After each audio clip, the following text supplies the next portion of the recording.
Let's see this question. The question is, select the correct statement about G1 phase. Option A, cell is metabolically inactive. Option B, DNA in the cells does not replicate. Option C, it is not a phase of synthesis of macromolecule. Option D, cell stops growing. तो correct statement हमें यहाँ पर ढूंढनी है about G1. तो concept जो यहाँ पर यूज होगा that is about G1 phase of interface. Interface का जो जीवन है उसके ऊपर जो भी रिलेटेड पॉइंट्स हैं वो हमें यहाँ पर ढूंढने हैं. तो करेक्ट स्टेटमेंट को ढूंढना है विद रिस्पेक्ट टू जीवन. Option A, cell is metabolically inactive.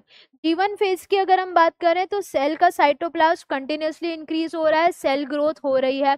यानी सेल ग्रोथ हो रही है तो सेल में मेटाबॉलिक रिएक्शंस हो रही है, तो सेल क्या हो गया, मेटाबॉलिकली एक्टिव हो गया. यहाँ पर इनएक्टिव दिया है तो ये गलत हो जाएगा. सेल कैसा होगा, मेटाबॉलिकली एक्टिव होगा जीवन में.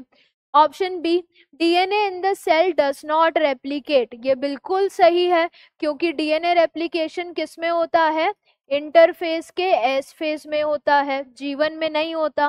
Then it is not a phase of synthesis of macromolecule. अगर ये मेटाबॉलिकली एक्टिव सेल है तो इसमें बहुत सारे मैक्रोमोलिक्यूल सिंथेसाइज भी होंगे, आरएनए सिंथेसाइज होगा, प्रोटीन सिंथेसाइज होंगे, और भी जो कॉम्प्लेक्स मैक्रोमोलिक्यूल्स चाहिए वो भी यहाँ पर सिंथेसाइज होंगे.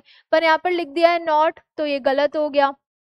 Cell stops growing, cell stop नहीं करता है, सेल ग्रोस कंटिन्यूसली. जो सेल है इट ग्रोस कंटिन्यूसली, उसका साइटोप्लाज्म कंटिन्यूसली इंक्रीज हो रहा है, तो ये गलत है. तो करेक्ट स्टेटमेंट ढूंढना था. Correct answer is option B कि जो डीएनए है इनके सेल्स में दे डज नॉट रेप्लिकेट. वो रेप्लिकेट होंगे इसके बाद वाली स्टेज में. बाद वाली स्टेज क्या है, एस फेज.